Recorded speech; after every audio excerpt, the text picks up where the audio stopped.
dans Matthieu, chapitre 6, à partir de verset 19.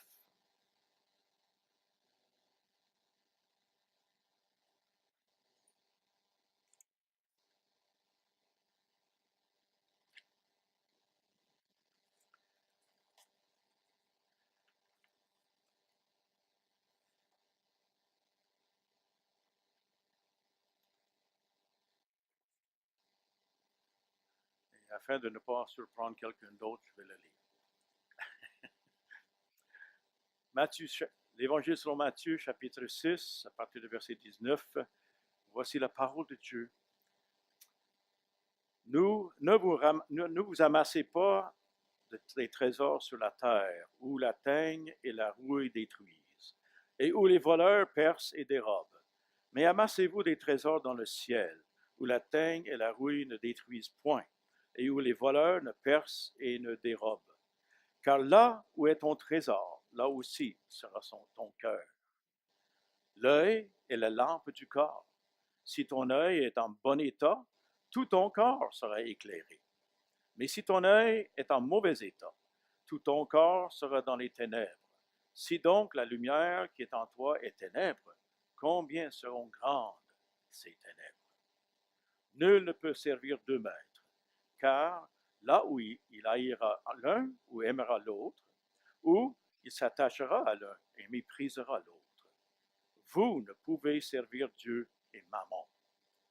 C'est pourquoi je vous dis, ne vous inquiétez pas pour votre vie, de ce que vous mangerez, ni pour votre corps, de quoi vous serez vêtu.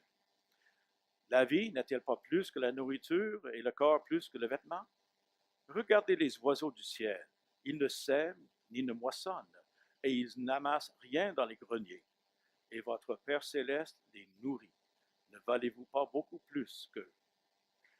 Qui de vous, par ses inquiétudes, peut ajouter une coudée à la durée de sa vie? Et pourquoi vous inquiétez au sujet du vêtement? Considérez comment croissent les lys des champs.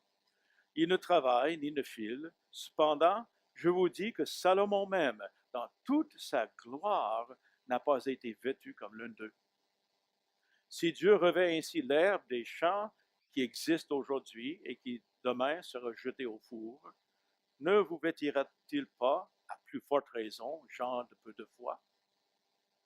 Ne vous inquiétez donc point. Ne dites pas que mangerons-nous, que boirons-nous, de quoi serons-nous vêtus? Car toutes ces choses, ce sont les païens qui les recherchent. Votre Père céleste sait que vous en avez besoin. Cherchez premièrement le royaume et la justice de Dieu, et toutes ces choses vous seront données par-dessus. Ne vous inquiétez donc pas du lendemain, car le lendemain aura soin de lui-même. À chaque jour suffit sa peine. Que Dieu nous donne la grâce de comprendre ce qu'il veut nous dire dans ce texte. Prions. Ouvrons nos cœurs à Dieu. Ce n'est pas un petit exercice que nous venons de faire, d'écouter, de lire sa parole. Non plus de se recueillir et d'écouter ce qu'il veut nous dire. Père céleste, toi qui vois toutes choses, Père, Fils et Saint-Esprit, Dieu parfait, tu nous connais intimement, tu connais nos journées d'hier, tu connais nos journées de demain, tu connais où nous en sommes aujourd'hui. Tu nous connais chacun de nous personnellement parce que tu nous as créés individuellement. Tu nous as créés pour participer à ton grand plan, à ton grand amour. Et Seigneur, tu as envoyé ton Fils unique. Toi-même, tu es revêtu de la chair humaine. Tu as vécu parmi nous. Tu sais c'est quoi les tentations auxquelles nous sommes assujettis. Tu as subi tout ça sans péché. Donc, tu es capable de venir nous secourir. Viens nous accompagner, viens nous dire que je comprends, mon enfant, je comprends, mon frère et ma soeur, ce que tu vis, mais je comprends aussi autre chose, ce que j'ai réservé pour toi, le chemin que j'ai tracé pour toi, le chemin de la victoire, le chemin de la liberté, le chemin de la gloire. Suivez-moi. Seigneur, nous voulons le faire. Donc, en ce moment, nous déposons à tes pieds nos vies, avec tous leurs soucis, toutes leurs inquiétudes, toutes leurs préoccupations qui nous portent à se promener les yeux de droite à gauche et d'être en proie de la peur. Nous déposons à tes pieds nos vies. Nous élevons nos mains vides et nous te demandons, Seigneur, remplis-nous de toi-même. Ouvre les yeux de notre intelligence et les oreilles de notre entendement. Et Saint-Esprit, parle. Tu vois le message que tu as mis sur le cœur de ton serviteur. Ce que nous nous proposons de regarder ensemble comme assemblée. Tu vois combien l'opposition est grande à ce que ces choses soient comprises par tes enfants. Seigneur, donne une onction à ton serviteur pour énoncer ce que tu as mis sur son cœur avec clarté. Donne à nous tous les oreilles pour entendre ce que l'Esprit veut nous donner dans cette période de méditation de ta part. Et que la suite de tout ça soit que nos vies te plaisent encore plus. Que tu reçois gloire et honneur en nous voyant marchant dans l'obéissance et la victoire, dans la liberté qui est en Jésus-Christ. En son nom. Amen. Amen. Nous sommes au début d'une série de 3 messages. Prochaine soon. Nous allons parler de l'argent. Et suivant. Il y a 3 thématiques, si on peut voir le suivant. Liberté, responsabilité et libéralité. Donc, ce matin, nous allons toucher la question de la liberté. Suivant. Voilà. Parce que si, par rapport aux biens, par rapport aux choses matérielles, nous ne sommes pas libres, le reste, ce que la Bible nous enseigne, n'aura pas d'écoute, n'aura pas de siège. Alors, le message qui me vient de ce texte, c'est pas suivant. La question, c'est confondu ou confiant? Dans cette vie, avec tout ce que nous avons à vivre, où est-ce que nous nous situons? Avec tout ce qui se passe autour de nous, toutes sortes d'incertitudes. On voit même de plus en plus avec les changements climatiques, même dans ce pays où on est à l'abri de bien des choses, la nature s'éclate avec sa force. Ce qui est arrivé dans les tempêtes de vent, nous voyons dans notre chemin, notre terre, excuse-moi, les arbres qui sont touchés. Dans la région de Gatineau, Ottawa, il y avait une tornade qui a passé.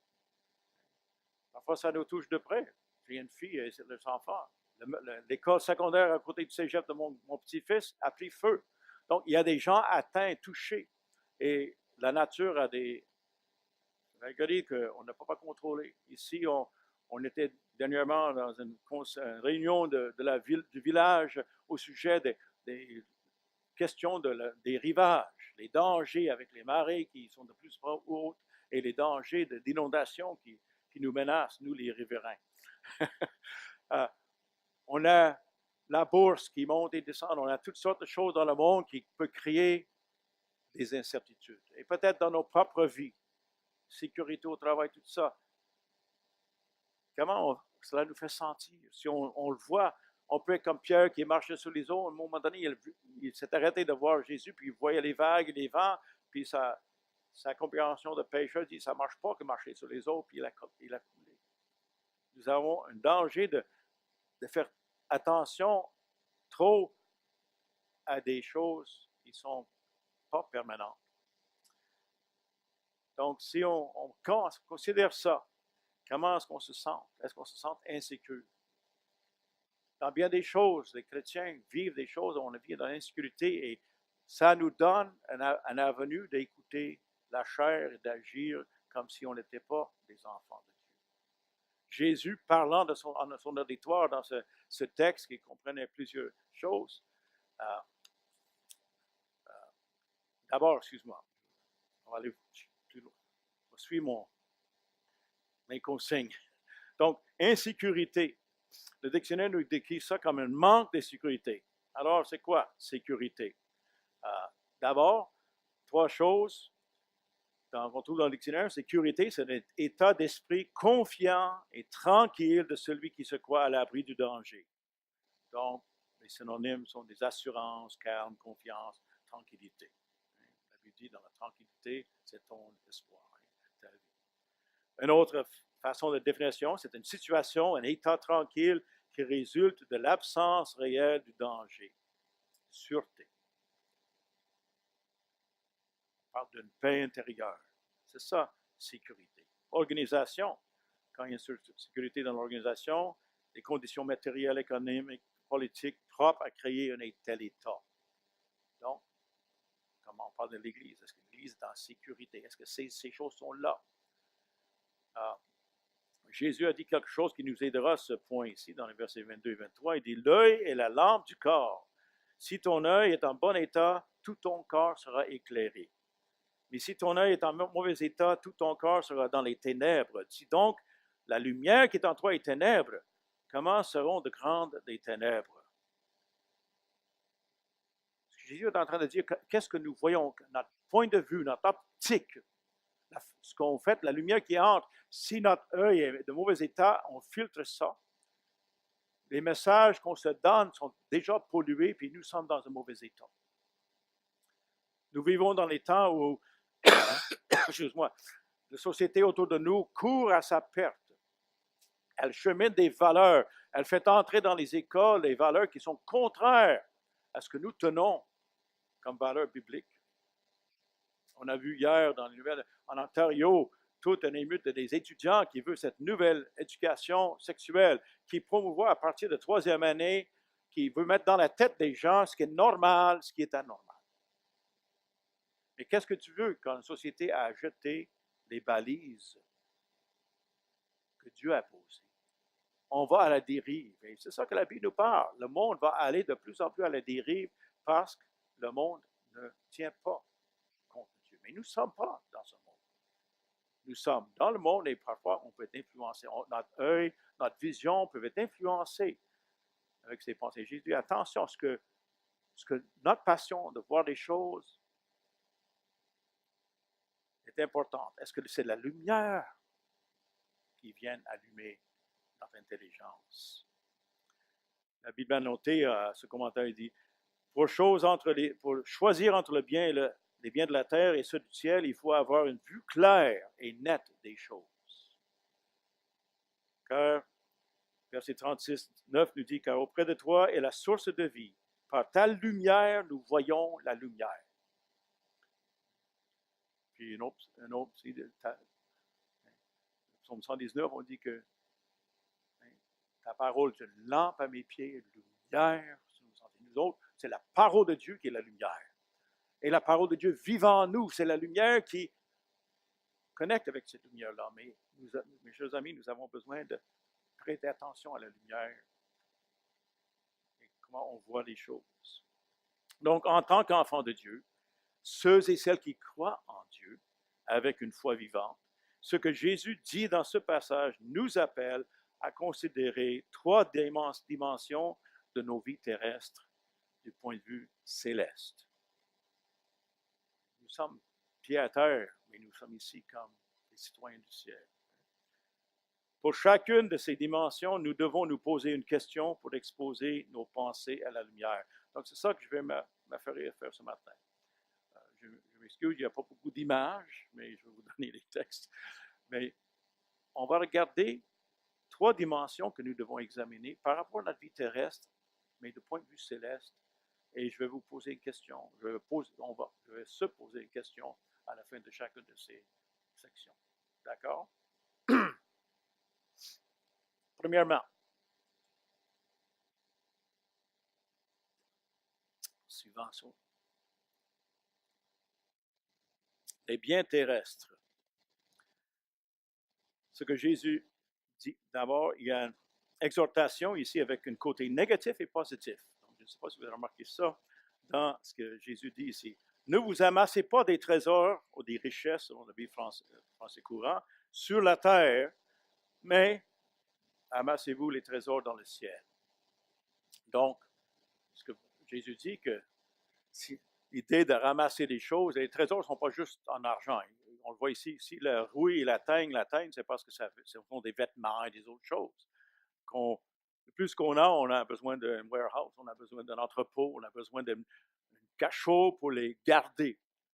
Puis Jésus est en train de dire que l'objectif de notre vie ne devrait pas être de ramasser des trésors sur la terre, de ramasser plus, mais plutôt d'avoir les trésors dans la bonne place. Proverbe 23, versets 4 et 5. Ne te tourmente pas pour t'enrichir, n'y applique pas ton intelligence. Veux-tu poursuivre du regard ce qui va disparaître? On doit se rappeler, du point de vue céleste, ce passage sur la terre est temporaire, c'est éphémère. Nous avons quelques années à passer dans cette vie pour nous préparer pour une éternité d'existence. Donc, on met ça en perspective, il faut qu'on regarde les biens dans ce sens-là.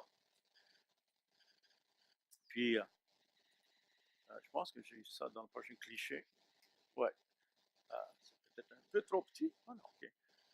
1 Timothée 6, versets 17 à 19.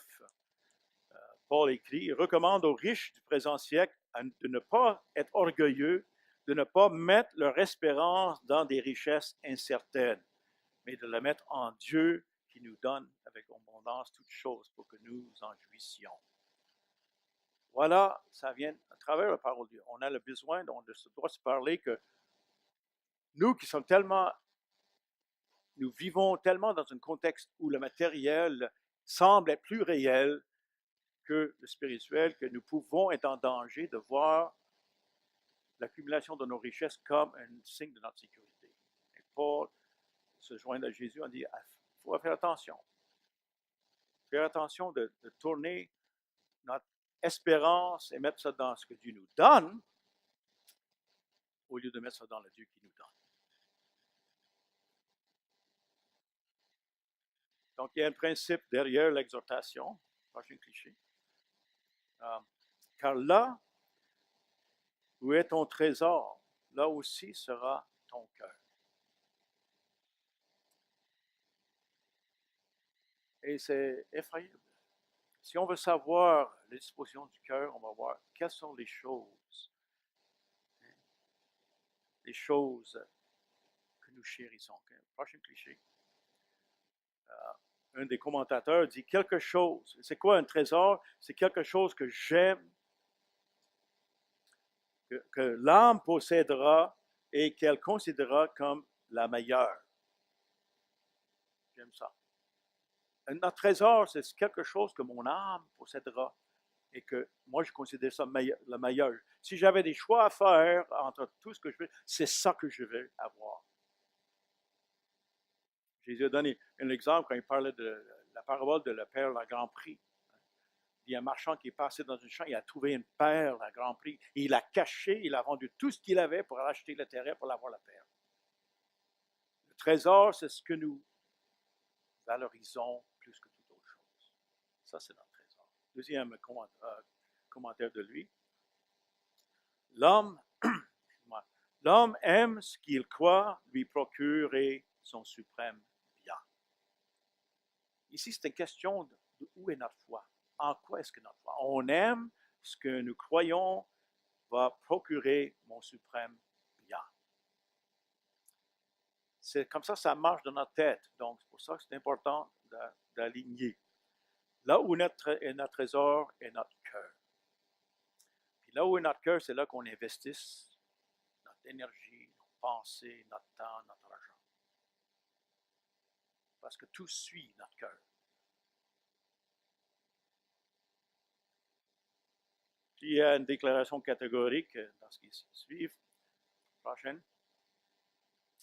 Jésus met ça carrément, puis il fait une chose intéressante. Il dit, nul ne peut servir deux maîtres, vous ne pouvez pas servir Dieu et Mammon. Mammon, c'est le mot pour argent de l'araméique, mais ici, c'est une personnification de l'argent. C'est comme l'argent est un dieu.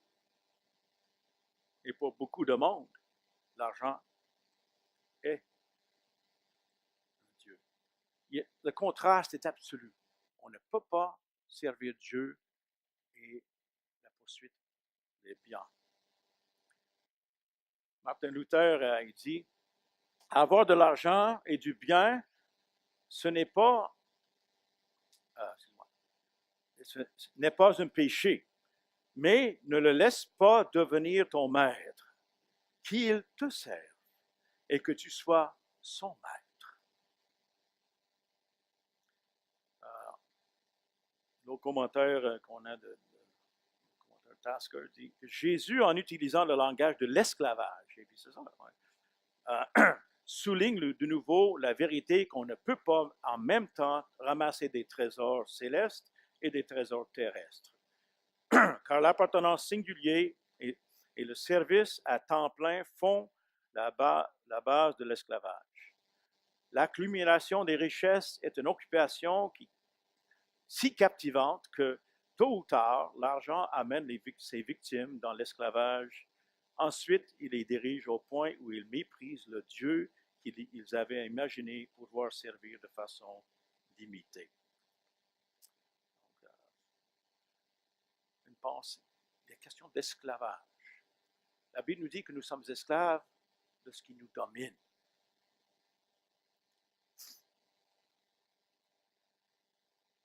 Timothée 6,8 dit, si donc nous avons de la nourriture et des vêtements, cela nous suffira.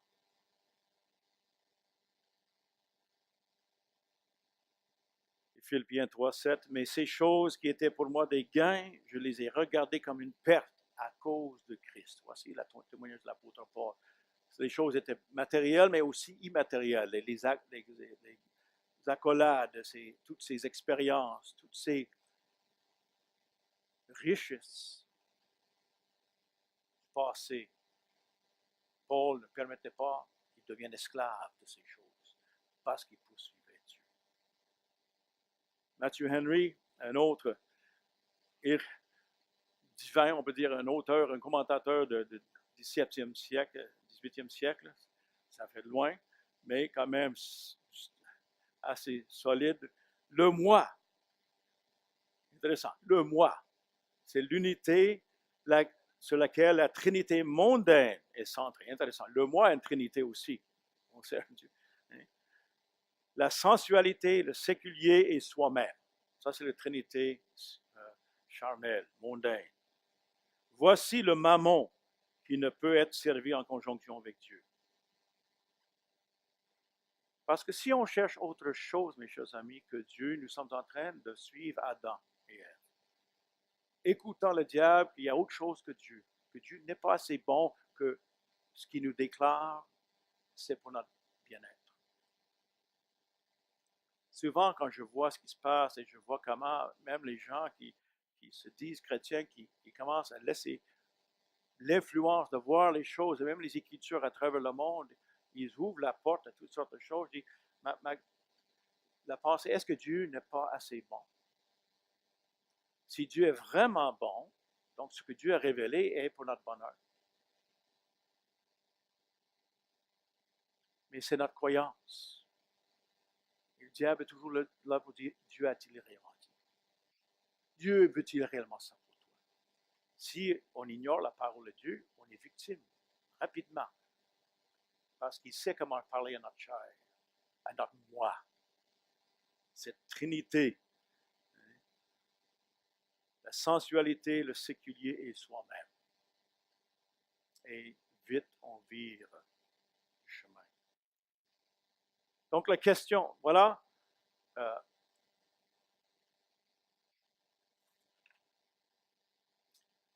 selon les biens terrestres, la question devient maintenant, suivant tout, sommes-nous libres? Sommes-nous esclaves? Je dis le thème qui me concerne, est-ce qu'on est libre par rapport à des choses matérielles? Ou est-ce que nous sommes esclaves à ces choses?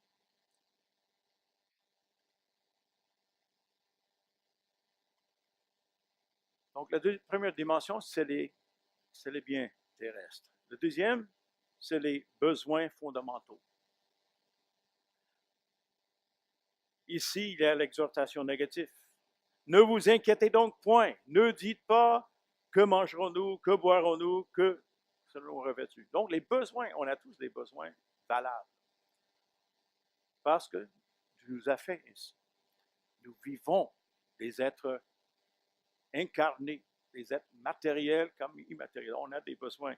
Le problème, c'est l'inquiétude. C'est quoi l'inquiétude? Je vais arriver avec la définition petit Robert. Après ça, on va revenir avec la définition biblique. Hein? Sortant de Québec. Mais le petit Robert a dit inquiet se dit d'une personne qui est agitée par la crainte ou d'un danger, l'incertitude, l'appréhension de l'avenir. Est-ce que vous ressentez ça? Ou, deuxième définition, qui ne peut trouver le repos, la tranquillité, qui n'est jamais satisfait de la situation, de son état. L'inquiétude se manifeste comme ça. C'est pour ça que dans ce contexte-là, que la Bible dit, ne promenez-vous pas les yeux inquiets sur la terre. Regardez Dieu. Matthew Henry, on va revenir à lui. Une pensée dérangeante qui ébranle notre joie en Dieu. Voici l'inquiétude, qui dérange le sommeil et empêche notre réjouissance en nous-mêmes, en nos amis et en ce que Dieu nous donne. L'inquiétude vient ronger même la jouissance de ce que nous avons. Une autre, c'est une pensée méfiante et incrédule.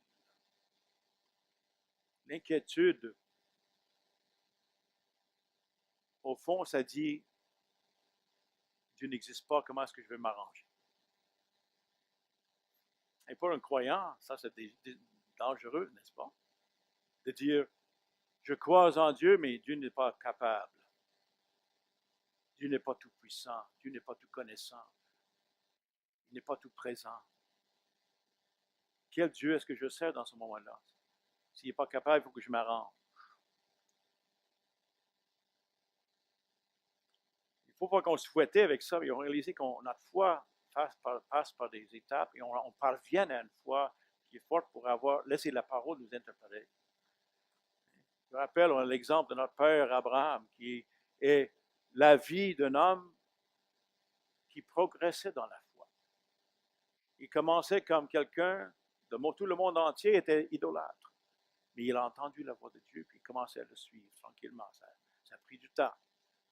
Mais même rendu à 89 ans, même devant les promesses, il y avait l'incrédulité. Et lorsque Sarah a dit, on va aider Dieu, on va trouver les méthodes qu'on utilise dans le monde, parce que, regarde Abraham, à 70 ans, c'est trop loin, je ne peux pas porter des enfants. On regarde la logique, regarde les yeux, la lumière qui vient dans les yeux. On écoute ces choses-là. On prend la coutume du monde. Il y avait la coutume que si un esclave appartenait à des maîtres, donc l'esclave n'avait pas une identité. Donc, on va prendre une de mes servantes, tu vas la rendre enceinte, et lorsqu'elle accouche, et de la manière dont ils accouchaient, la servante était sur le genou de la personne, la maîtresse, et lorsque l'enfant passait, ça passait par les jambes de la maîtresse, c'était son enfant. C'était chose commune dans le temps. C'était une pratique, une manière de résoudre le problème de pas d'enfant, pour que la promesse de Dieu que tu auras un enfant, comme ça tu auras un enfant, Abraham.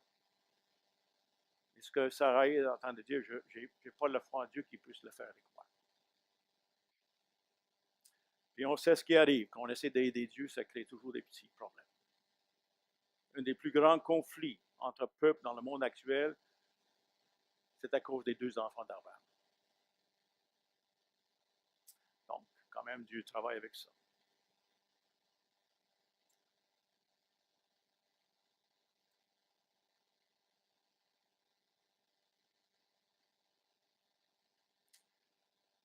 y a une autre pensée de la Bible a noté, dit, la recherche inquiète de notre subsistance comme la possession des richesses nous empêche d'être tout entier à notre seul maître légitime.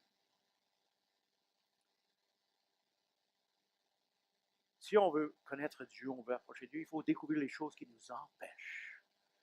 Et voici, on parle des choses à l'intérieur de nous-mêmes, les focus, les croyances, comme des petits renards qui rongent la vigne, qui empêchent que la foi éclore. Les recherches inquiètes de notre subsistance, comme la possession des richesses, nous empêchent d'être tout entier à notre maître légitime. Philippiens 4,6 dit, nous, ne vous inquiétez de rien, mais en toute chose, faites connaître vos besoins à Dieu par des supplications, des prières et supplications avec action de grâce. Et la belle promesse que la paix de Dieu calmera l'inquiétude. L'action de grâce, dans ça, ça veut dire que je crois en Dieu. Si je m'apporte à Dieu mon problème, je remercie parce que je sais qu'il m'a entendu, j'aurai sa réponse. Et je n'ai que de l'attendre.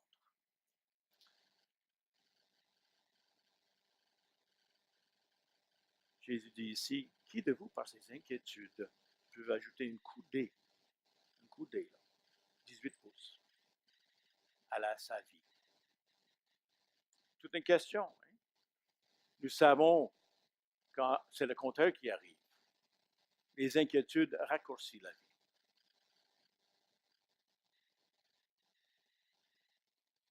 Les inquiétudes, pourquoi c'est une tort? Parce que ça nous fait prendre, parce que les inquiétudes, normalement, sont des choses qui peuvent arriver demain.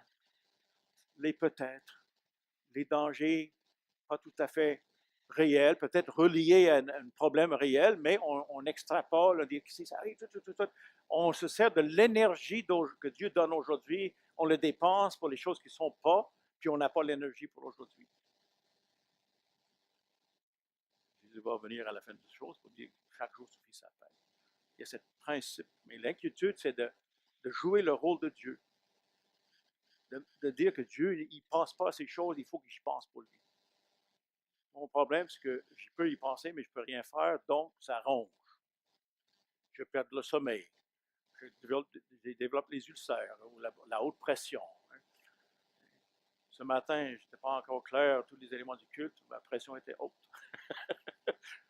J'ai fait un mois que c'est très beau. Je dis, peut-être, Seigneur, c'est un signe que je dois travailler avec ça. Je dois faire confiance. Il y a des signes. Donc, la prohibition de ne pas nous inquiéter de ce qu'on manque est suivie par un principe gouvernant. Suivant. Car ce sont les païens qui les recherchent. Votre Père céleste connaît vos besoins.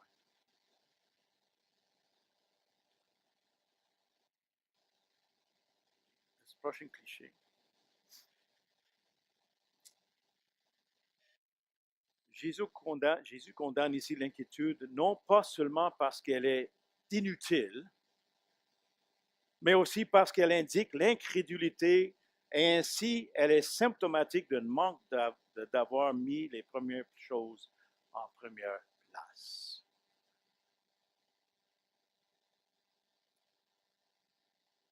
Les premières choses en première place. Jésus va venir par la suite pour nous montrer les premières choses. Mais c'est intéressant que ce que Jésus dit, ceux qui se préoccupent, qui mettent leur attention de trouver leur sécurité selon leurs besoins en cherchant de les combler, ça c'est un témoignage de ceux qui ne connaissent pas Dieu. Les païens font ça. Les gens qui ne connaissent pas Dieu, c'est normal pour eux. Parce que si Dieu n'existe pas ou Dieu n'est pas leur Dieu, il faut qu'ils s'organisent, il faut qu'ils s'arrangent avec la vie pour en avoir à combler leurs besoins.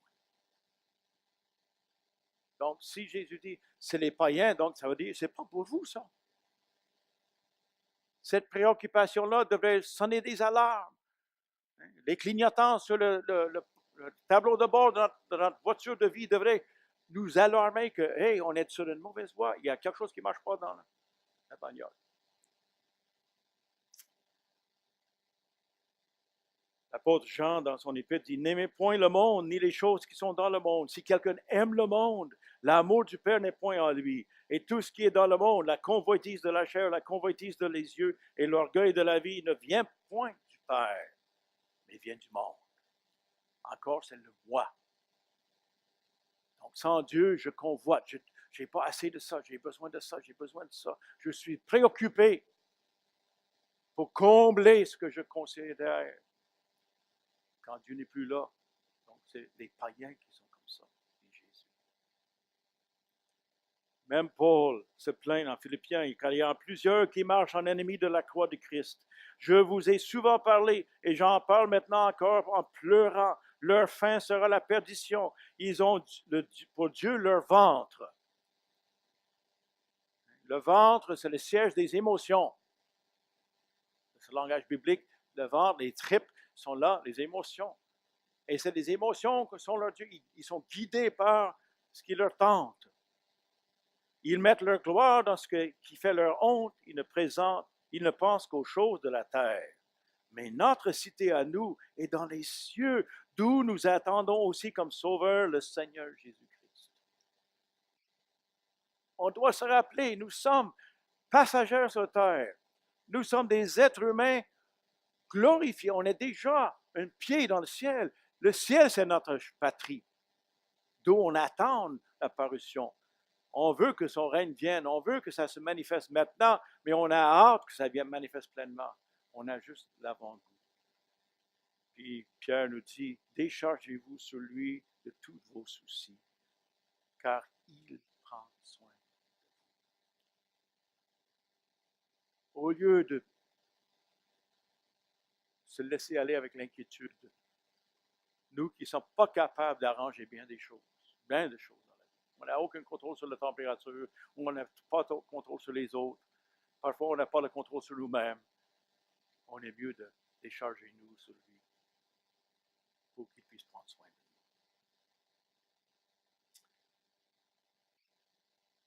Donc, maintenant que le principe est là, Jésus donne maintenant une parole positive.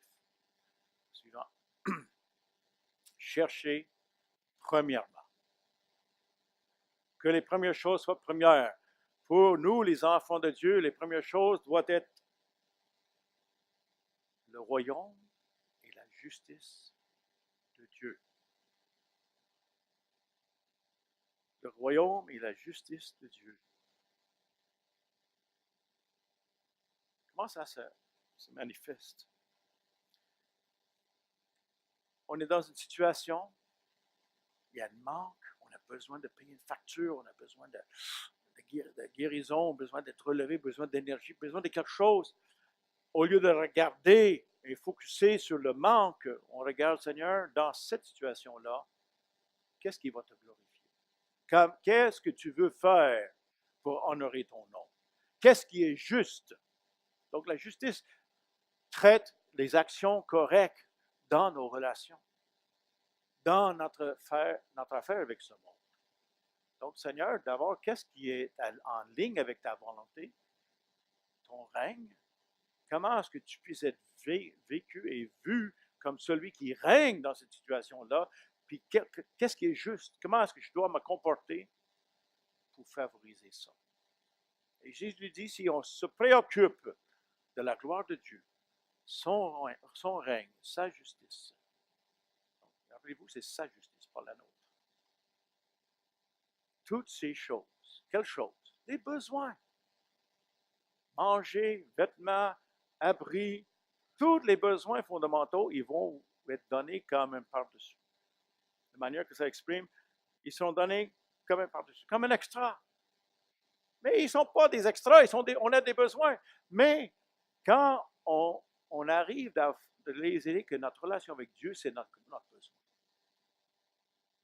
Ça, c'est notre vie.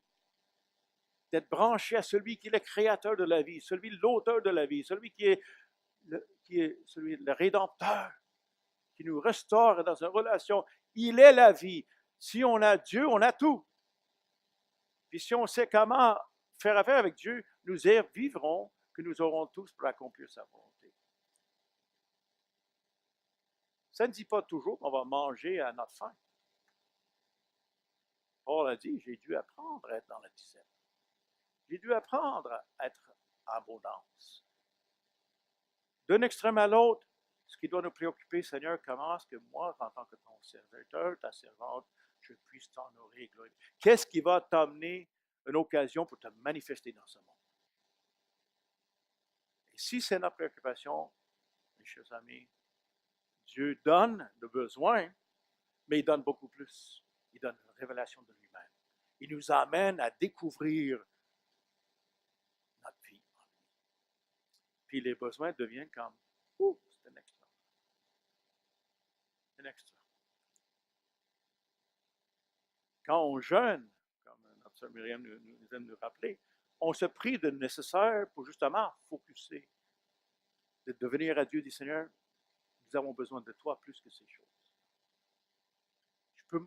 On peut s'en passer sans faire du tort indommageable pour des bouts. Ça crée une lutte. Quand nous mettons Dieu en premier, quand on décide de se reculer de la poursuite ou même de s'occuper de ce qui est nécessaire, comme le manger, etc., on invite une lutte charnelle. Puis, si on est trop focusé sur ça, les grognements dans l'estomac vont dire j'ai besoin de manger, j'ai besoin de manger.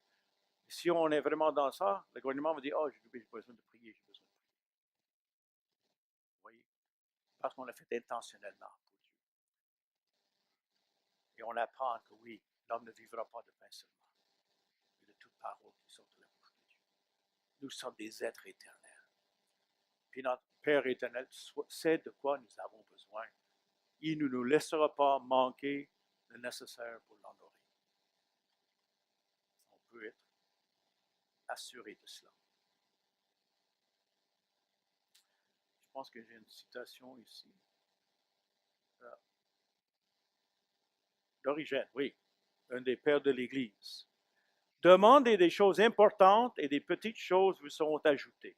Demandez des choses célestes et les choses terrestres vous seront données en plus.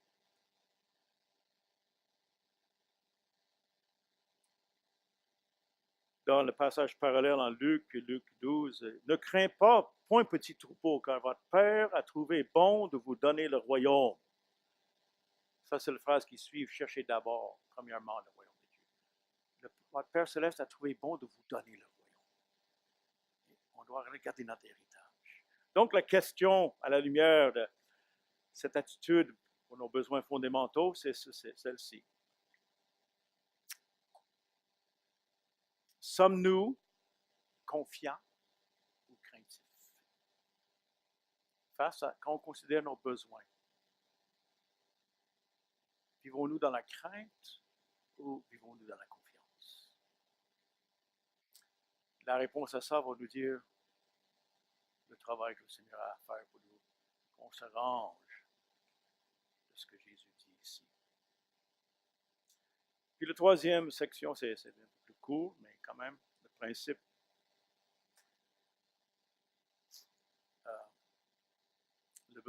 La besogne quotidienne. Ne vous inquiétez pas, donc, point pour le lendemain.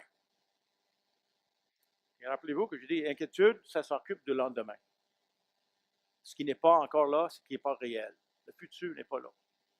Nous vivons dans le présent. L'inquiétude nous fait vivre dans le futur, puis on souffre dans le présent. Pourquoi?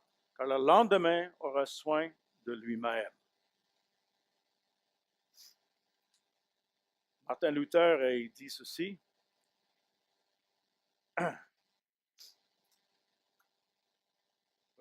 Excuse-moi, oui, chaque jour suffit sa peine. Il y a les trois choses. Puis après ça, Martin Luther a dit ceci. Je pense que je l'ai là. Voilà. Pourquoi veux-tu t'inquiéter au-delà d'aujourd'hui et prendre pour toi le mal de 2 jours? Contente-toi de celui qui ce jour t'impose. C'est ça. Et c'est un peu le sens que Jésus a dit. à chaque jour suffit sa peine. Il faut être honnête, il y a des défis à relever chaque jour. Le plus qu'on vieillisse, plus que ce mot la peine devient réel. Parfois, pour se lever, il y a de la peine. Mais chaque jour apporte ses défis. Pourquoi vivre un double? Luther dit, occupons-nous de ce qui est là.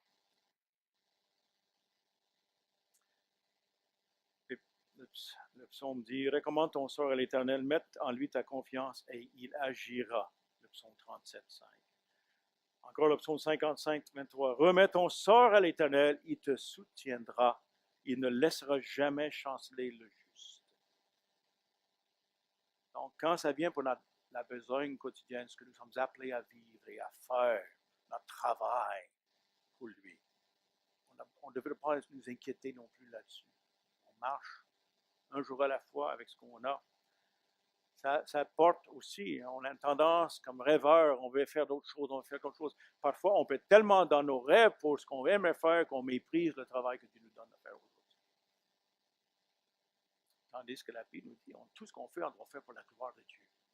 On doit faire ça comme si je travaille pour Dieu. Je suis en train d'étudier, je dois faire ça pour étudier pour Dieu. Si je ne pense qu'à mes diplômes, ou le salaire, ou l'avancement, je méprise les occasions que Dieu me donne de l'honorer dans la simplicité de chaque jour. La question qui nous vient devant le besoin de la besogne, sommes-nous occupés ou préoccupés?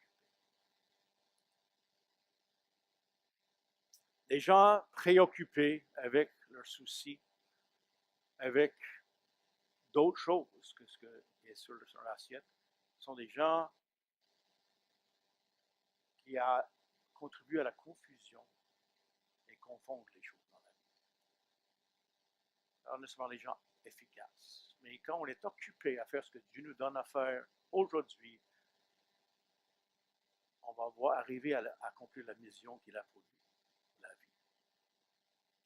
Souvent, Dieu nous donne une vision, un appel, puis on a tellement hâte que ça se réalise qu'on ne s'occupe pas des étapes pour y arriver. Une fidélité journalière. C'est ça qu'il nous demande. Voilà les trois dimensions de la vie terrestre. Nos biens, nos besoins et notre besogne. Dans toutes les trois dimensions, ne vous inquiétez pas, dit Jésus. Ne vous inquiétez pas. Occupe-toi, occupez-vous de moi. Cherchez moi et ma solution, ma provision, ma direction. Et nous serons inébranlables, nous serons libres. Libres de ces influences qui peuvent venir gruger et nous divertir. Je termine avec deux textes. Colossiens 3, versets 1 à 4. Si donc vous êtes ressuscités avec Christ, cherchez les choses d'en haut, là où Christ est assis à la droite du Père. Christ est notre espoir. Il est l'avant-goût. Il est le premier des ressuscités. Nous allons lui ressembler. Il règne dans le ciel. Donc, on doit chercher les choses d'en haut. Affectionnez-vous aux choses d'en haut et non à celles sur la terre, à celles qui sont sur la terre. Car vous êtes morts et votre vie est cachée avec Christ en Dieu. Notre vie est cachée avec Christ en Dieu. Et lorsque Christ paraîtra, nous paraîtrons tels que nous sommes vraiment. Quelle image! Nous autres, on vit dans un monde que tout le monde s'affaire à se faire une image, à se faire une identité, à avoir une place dans le monde. Mes chers amis, nous avons une place. De par la création, nous sommes des êtres créés spécialement à l'image de Dieu pour faire partie de son plan. Puis en Jésus-Christ, ce que nous sommes est dévoilé. Et dans le moment, pour le monde, c'est caché. Donc, on est mieux d'être resté caché en Christ. Un auteur a dit, c'est comme, je vais mettre mon nom, et c'est comme la Bible représente Christ, si je vais mettre mon nom dans la Bible, Je suis caché en Christ. Là où la Bible va, moi je vais aller. Là où Christ va, je ne suis pas la Bible, je suis dans la Bible. Mon nom est là, je ne suis pas Christ, mais je suis avec Christ. Et lorsque Christ paraîtra, quand il reviendra, toutes choses seront pleinement révélées. Bien des choses resteront cachées jusqu'à ce que Christ paraîtra. Mais quand Christ paraîtra, et lors du jugement, une des images qu'en Apocalypse on voit lors du jugement dernier, lorsque tous les morts sont ressuscités, les morts en Christ et les morts qui sont morts sans Christ. Et le jugement va être là. Donc la Bible ne dit pas ça parce que c'était avant notre temps, mais ça va dire, la Bible dit que tout ce que nous avons fait va être vraiment projeté comme du haut du toit. Donc je le vois dans un écran géant. Votre vie va apparaître pour tout le monde. Différence. Hein? C'est ça qu'il dit. Au jugement, c'est ça qui va arriver. Mais qu'est-ce qui arrive avec les mauvaises parties? Ah, mais écoute, quand j'ai demandé pardon à Dieu, Dieu a fait une edit, une rédaction. Ça disparaît, ça. Couvert. Cette partie va être couverte par le sang de Christ. Ça va paraître, tout. Rien restera caché. En passant, c'est pour ça que ceux qui se prennent pour juste et accusent Dieu, ils pensent qu'il va paraître devant Dieu comme juste. Lorsque ça paraisse, leur vie, là, ils n'auront pas moisi. Lorsqu'ils verront la justice de Dieu. Et lorsqu'ils verront sur l'écran toutes les occasions que Dieu est intervenu dans leur vie et qu'ils l'ont repoussé, ils verront qu'ils n'auront pas d'excuse d'avoir rejeté Christ. C'est là notre devoir de faire de sorte que les gens puissent rencontrer Christ pour qu'il n'ait point d'excuses. OK.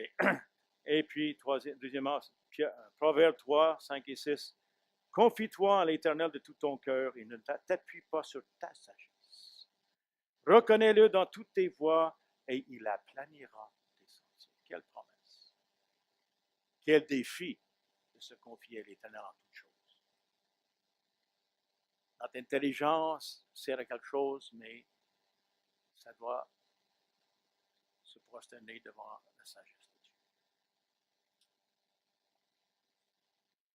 Mes chers amis, Dieu veut qu'on soit libre par rapport à cette vie, des appartenances à cette vie terrestre. Ce sont des choses nécessaires. Nous allons voir qu'il donne à travers la parole de Dieu comment on peut être responsable. Et je vais revenir en 2 semaines pour parler de la libéralité qui vient des gens qui sont libres, qui maintenant peuvent agir avec libéralité avec les choses que nous avons dans notre vie. Je vous invite à vous recueillir avec moi. Merci de votre patience pour cette long message. Père Céleste,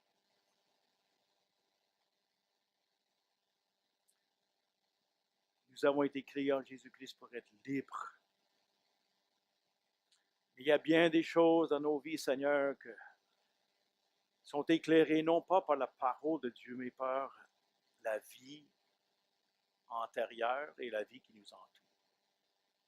Je te prie, Seigneur, de venir jeter ta lumière dans nos yeux. Permets que nous puissions repasser ce que nous avons vu dans ce texte et entendre les leçons que tu veux appliquer à nous. Libère-nous, Seigneur, de l'amour, de l'argent, qui est la source de toutes sortes de mal. Libère-nous, Seigneur, de l'incrédulité qui nous pousse à nous inquiéter à tout sujet. Apprends-nous, Seigneur, à te faire confiance. Plus que ça, à te rechercher, à te prendre comme notre seul et notre première bien. D'être capable de prier avec le psalmiste David qui a dit « L'Éternel est mon partage de quoi aurais-je besoin? » Nous sommes tous quelque part dans le cheminement vers cet état, Seigneur, que ce matin tu nous donnes de quoi parler à notre âme, nous attirer à toi, nous libérer de l'esclavage des choses, des besoins, des activités. trouvions notre identité en toi seul. Et que nous puissions nous jouir de qui nous sommes en Jésus-Christ.